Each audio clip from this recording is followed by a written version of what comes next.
The waiting room smelled like disinfectant and fear. A nurse pushed a wheelchair past me. A baby cried somewhere behind the corner, and the old wall clock ticked so loudly that it felt like it was counting down the last pieces of my patience. I sat there quietly, clutching my handbag the way a child clutches a blanket. I wasn't scared of the doctor. I was scared of my life. Ever since Robert died, the world felt unfamiliar, like someone had turned all the colors into faded gray. I tried to stay strong, but grief is a silent thief. It doesn't break your door. It slips in quietly and empties your home from the inside. And just when I felt like my heart couldn't take more burden, my phone rang. Angela, my daughter. I smiled before I picked it, a fragile, hopeful smile. But that smile died the moment I heard her voice. Cold, dry, rushed. Mom, listen. We're leaving for Europe tomorrow. I blinked slowly. Tomorrow? You mean, for a trip? No, Mom. For a long stay. Months, maybe more. My fingers went numb. Before I could even process that, she continued. Oh, and,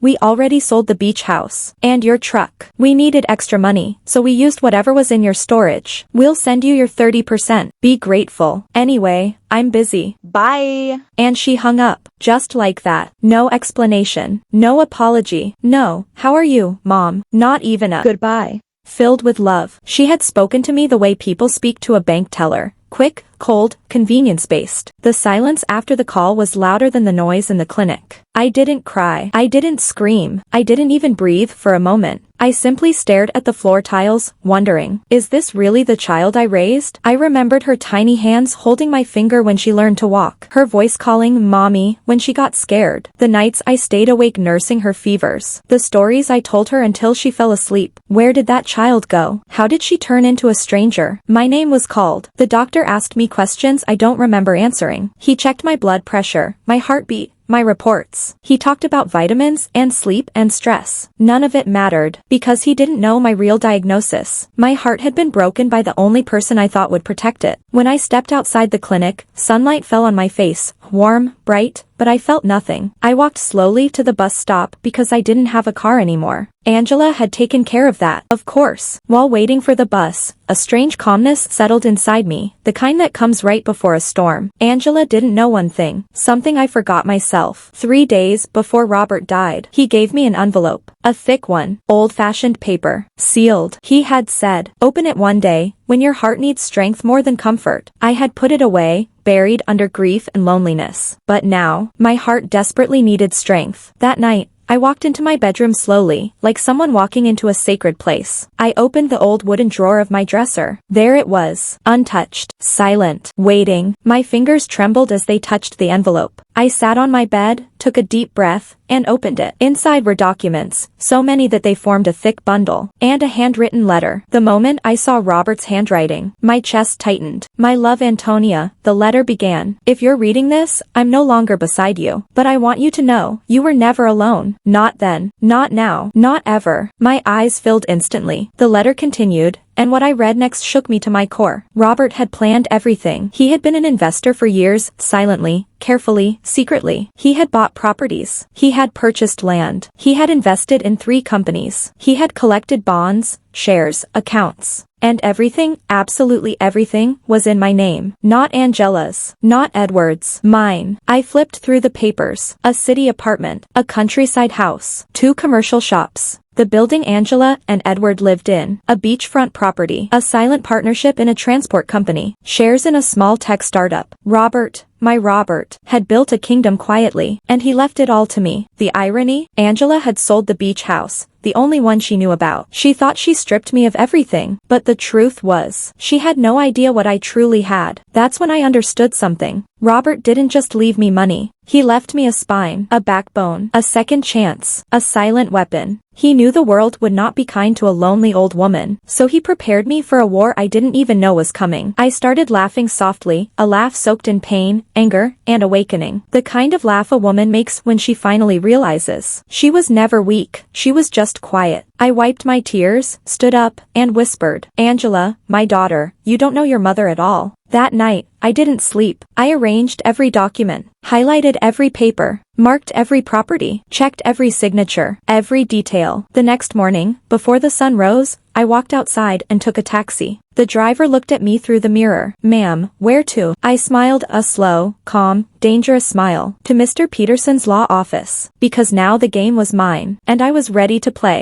She thought she sold my life, but she didn't know. My life was just beginning. The taxi ride to Mr. Peterson's office felt like I was leaving one life behind and stepping into another. I held Robert's envelope tightly in my hands, and for the first time in months, I wasn't trembling from fear, but from something else. Something close to strength. When I reached the building, the receptionist sent me straight in. Mr. Peterson stood up the moment he saw me, his eyes gentle but curious. I placed the envelope on his desk, and as he flipped through the papers, his expression kept shifting. Surprise, shock, then disbelief. Finally, he looked at me and whispered, "Antonia, your husband didn't leave you a little something. He left you a fortune." I didn't smile. I didn't gasp. I simply nodded, because wealth didn't erase the pain. Wealth didn't erase the cold voice of my daughter telling me she had sold my home. Wealth didn't bring Robert back, but it did give me something I had forgotten I still had: power. For the next 2 hours, Mr. Peterson explained everything to me. How the beach house sale was illegal. How the truck was still mine. How Angela had no right to touch even one of Robert's properties. How every signature she used could be challenged. How every action could be undone. I listened quietly. My heart didn't race. My hands didn't shake. I felt like I was waking up from a long, painful sleep. After leaving the office, I walked slowly home. Outside, the world still thought I was the poor widow who had lost everything. Neighbors offered me sympathy. Aurora brought me soup. People softened their voices when talking to me. But inside,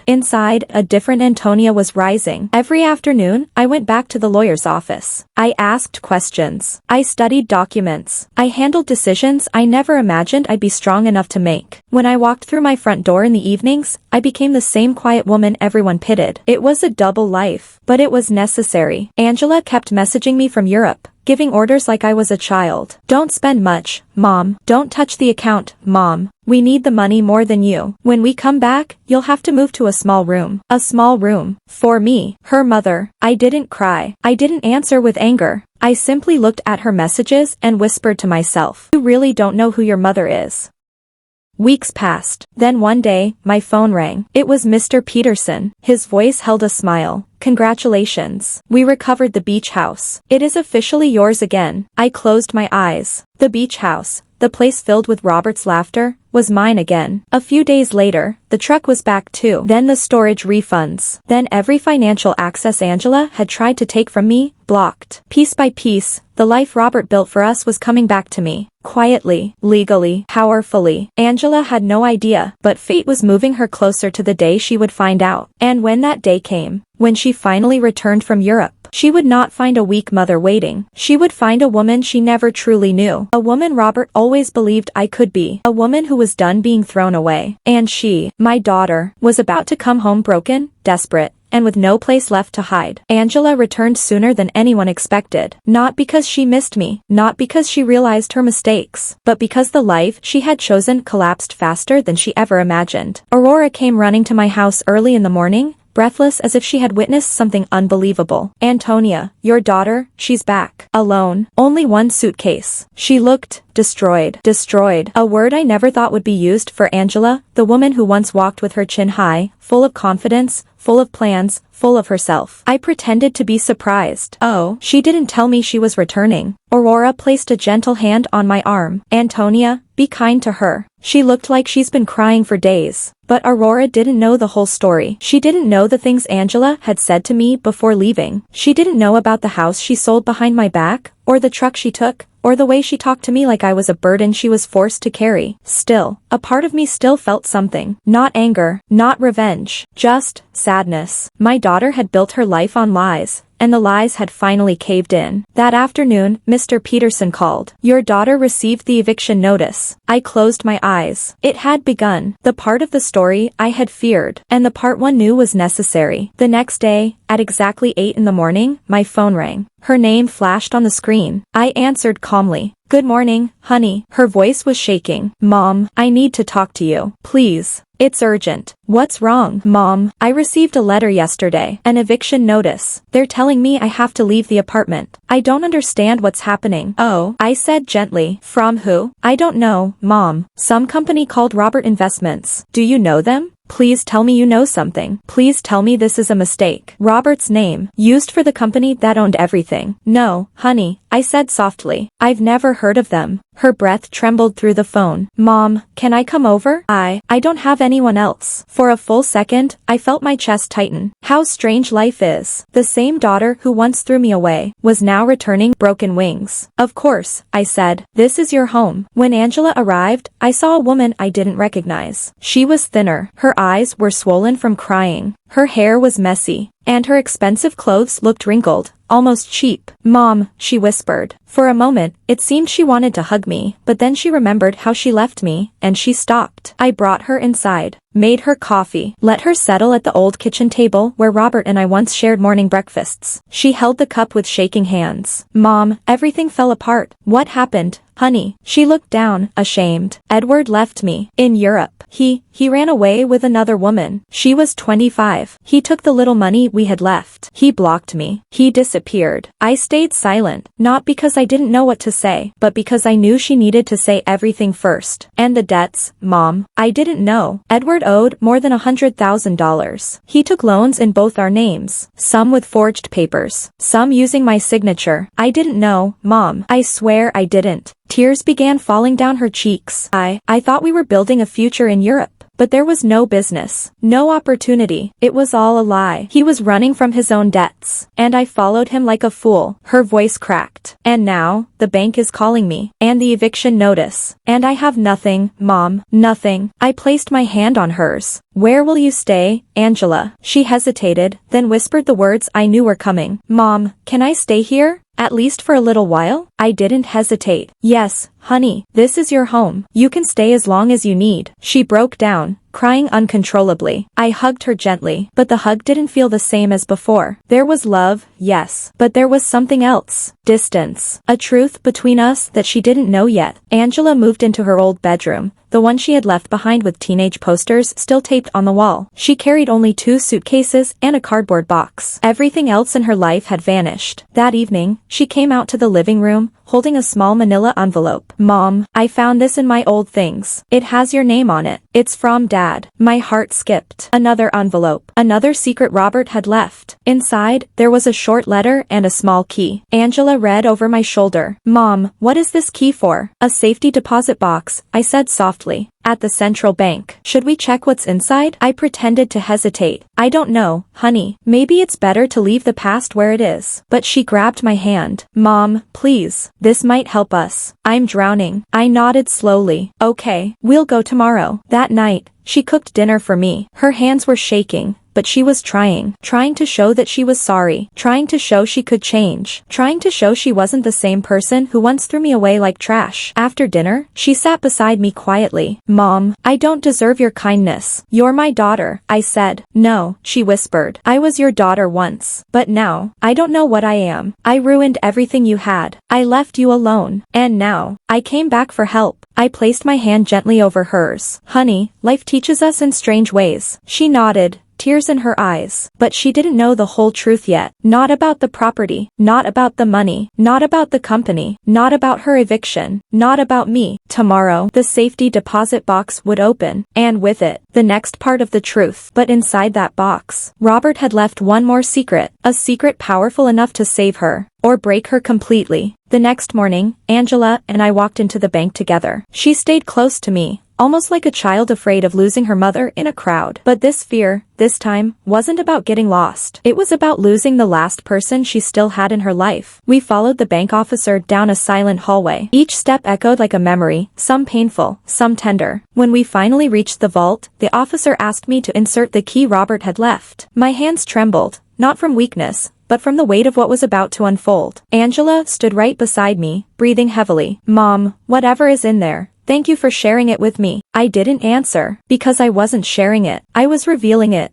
slowly, carefully, exactly when the lesson would strike deepest. The metal box slid out with a soft click. Inside, there were velvet pouches, a stack of envelopes, and a small note written in Robert's familiar handwriting. Angela reached for the pouches first. When she opened the first one, she gasped. Mom, these are jewels. She lifted a necklace into the light. Emeralds sparkled like drops of deep green ocean. Rubies glowed like fire. Pearls shimmered like frozen tears. She opened more pouches. Bracelets, rings, earrings. Pieces I had seen on Robert's mother. Pieces I had never seen at all. Pieces I didn't even know existed. Mom, all this must be worth a fortune. I stayed quiet. Angela looked at the note next. Her hands shook as she opened it, and she read it aloud. Antonia, these pieces belonged to our family for generations. Some I saved for you. Some I bought to secure our daughter's future. Use them wisely. They are not just jewels. They are choices. Her voice cracked. Mom, Dad left us this. He trusted us. Not us. Me. He trusted me. And I was about to show her why. When we got home, Angela spread all the jewels on the kitchen table. The table looked like a treasure chest spilled open, 20 years of memories and sacrifices shining under the warm kitchen light. She whispered, Mom, with this, I can pay off some of the debts. Maybe the banks will stop calling. That was her first thought. Not rebuilding her life. Not securing her future. Not honoring her father. Paying Edward's debts. Aren't you tired of saving a man who abandoned you? I asked quietly. She lowered her head. I don't know what else to do, Mom. It broke something inside me. How unsure she was. How lost she looked. How all her confidence had turned into a fragile whisper of guilt. That night, she stayed up sorting the pouches, calculating prices, dividing pieces into stacks. I saw her wipe tears when she held a bracelet Robert had once shown her when she was a child. Dad showed me this before my school recital, she whispered. He told me it would be mine one day. I nodded. It still is. No, Mom, she whispered, voice trembling. I don't deserve it. The guilt she carried was heavy, but she needed to feel it. She needed to understand what she had done. Not through anger. Not through punishment, but through truth. The next morning, Mr. Peterson called me. Mrs. Brooks, we found Edward. I stepped outside so Angela wouldn't hear. Where is he? In Paris. Arrested. He attempted a fake marriage for residency. The investigation uncovered forged signatures. Your daughter has evidence to clear herself from all debts. I closed my eyes. This was the moment where the universe finally shifted the weight off her shoulders. Start the process, I said quietly, but do not tell her anything yet. When I returned inside, I found Angela sitting on the couch with her face buried in her hands. Mom, I applied for 5 jobs today. They all refused me. My credit score is too bad. They don't want someone with legal issues. Did you try something simple? Maybe cleaning work? She nodded slowly. There's a job cleaning offices at night. It pays very little, but it's something. Mom, is it bad if I take it? No, honey, I said softly. Work is never shameful. She gave a small, broken smile. I never understood that before. That night, she got ready for her first shift. She wore old sneakers, a plain shirt, pulled her hair back, put on simple earrings. I watched her quietly. Months ago, she wouldn't even step outside without perfect makeup. Now, she was learning humility one painful step at a time. When she returned at midnight, she was exhausted, but she sat at the kitchen table with a strange calmness. Mom, the ladies who work there, they're so strong. One woman cleans to support her sick husband. Another is saving money for her daughter's school. And here I was, complaining about losing luxury. She paused. I think I needed this, Mom. I needed real life to hit me, so I could see what truly matters. The next 2 weeks shaped her into someone new. She learned how to cook cheap meals, how to budget, how to wake up early, how to help with chores, how to sit and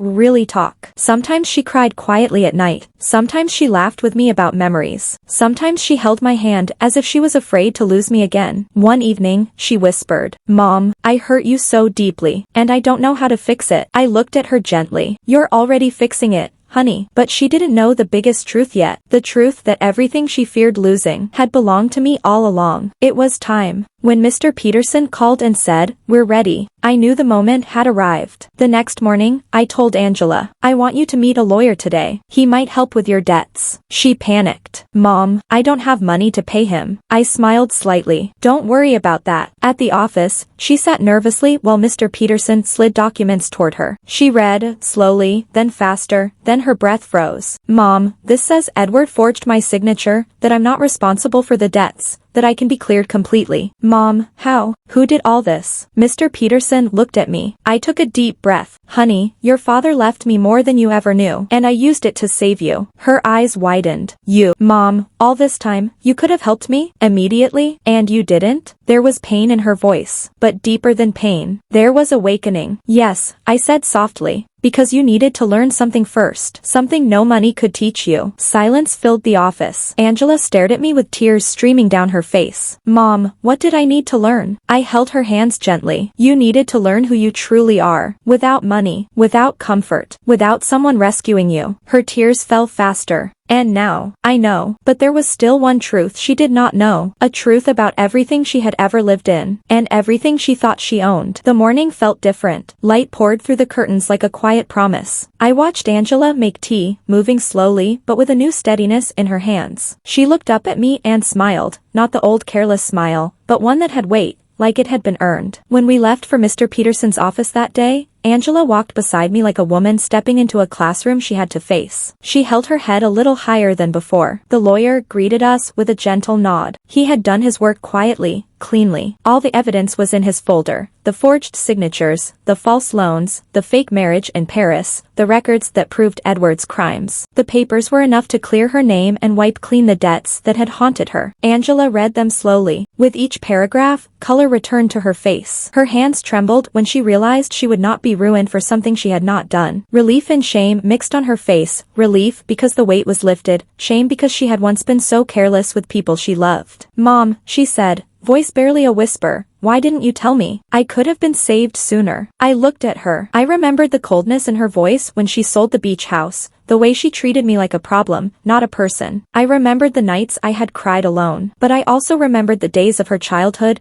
how she used to sleep with her hand tucked in mine. I remembered every moment I had loved her, even when she didn't deserve it. Honey, I said, if I had just given you money, you would have taken it and maybe repeated the same mistakes. You needed to learn your own strength. You needed to find out what mattered. Money cannot teach that. Hitting rock bottom can. It hurts, but it teaches. Tears filled her eyes. I understand now. I am so sorry, Mom, for everything. She hugged me. This time the hug was not a plea. It was honest. I felt the change like a slow tide coming in, steady, undeniable. We sat in the lawyer's office for a long time, not speaking much. The legal work would begin, clearing her name, restoring accounts, canceling the fake loans. All of it would be handled. Mr. Peterson had done what he promised, quietly, professionally, and with respect. When we walked out, Angela squeezed my hand. Mom, I want to pay you back. Not with money, but with work. I want to help you. I want to be useful. You don't owe me, I said. No, she insisted. I do. I owe you everything. Her words moved me, but there was something else I had decided since the day I read Robert's letter. I had kept one last, small secret for her, a test of her heart that would show who she had become. That afternoon, we sat on the porch of the beach house. The house smelled the same, salt air, old wood, the faint trace of Robert's favorite cologne. Angela traced the grain of the porch with her fingers like she was mapping a memory. She looked at the ocean, eyes soft. Mom, she said suddenly, I want to do something with this house. I thought of selling it again, to pay off debts or buy a small place. But I don't want to. I want it to mean something. I watched her, my heart full. What do you want to do? She turned to me, face determined with a new kind of courage. I want to make it a shelter, a place for women who need help. Women who have suffered like I did, scammed, abandoned, left with no one. A place to heal. I want to help them get back on their feet. I want to study social work. I want to give back. The words landed like sunlight. I thought of Robert, the quiet man who had worked every day, who had planned in secret, who had loved us more than he showed. He would have smiled. He would have told her she had perfect sense. I felt proud, not because of money, but because she had chosen service over easy comfort. We will do it together, I said. We will use what we have for good. We will open this house to those who need shelter and dignity. We will teach them to stand again. She hugged me again, this time with hope and purpose. That evening, we began to organize. We made lists, called contacts, and planned small repairs. The neighbors heard about it and offered help. Aurora cried when she heard, tears of joy, and promised to bring meals when needed. In the weeks that followed, life settled into a new rhythm. Angela kept her night job for a while because she wanted to feel the steady honesty of earning her own way. She worked during the day on her study plans and volunteered at a center that helped women start small businesses. I used some of the resources to quietly finish the legal work. We didn't parade our wealth. We used it to build something meaningful. One morning, while serving tea to a young woman who had just arrived at the shelter, Angela told her story softly and without drama. The woman listened and began to cry. Later, she said, I thought I was alone. I thought I had failed. But you showed me I can start over. That was the moment I knew we had done the right thing. The house was not just a memory, it became a place where dignity returned. It became a refuge stitched from compassion and careful planning. Months passed. Angela applied for a master's program in social work and was accepted. She paid for her first semester from her own savings and scholarships,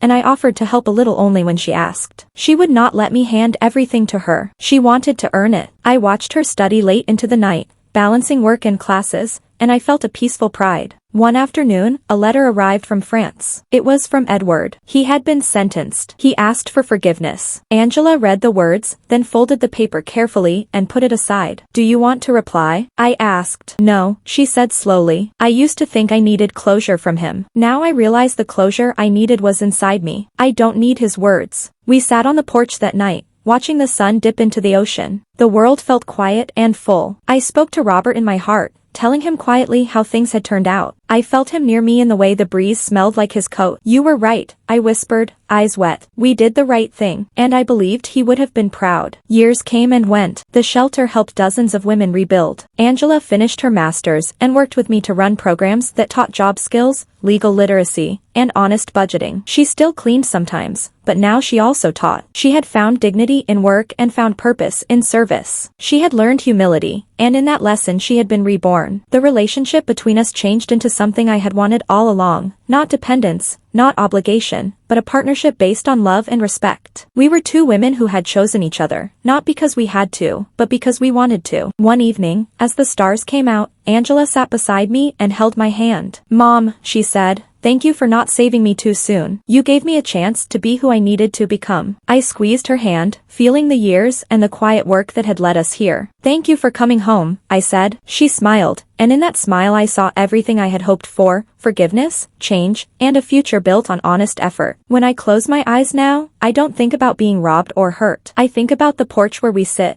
the laughter that echoes, and the women who rebuilt their lives here. I think of Robert's careful planning, which became our safety net. I think of the daughter who became more than I ever dreamed. This was not revenge. This was education. This was love that taught hard truths. And it worked. If you liked this story, tell me where you're listening from. Share your thoughts below. And if this moved you, send a little support so I can keep bringing these life stories. With love and respect, until the next story.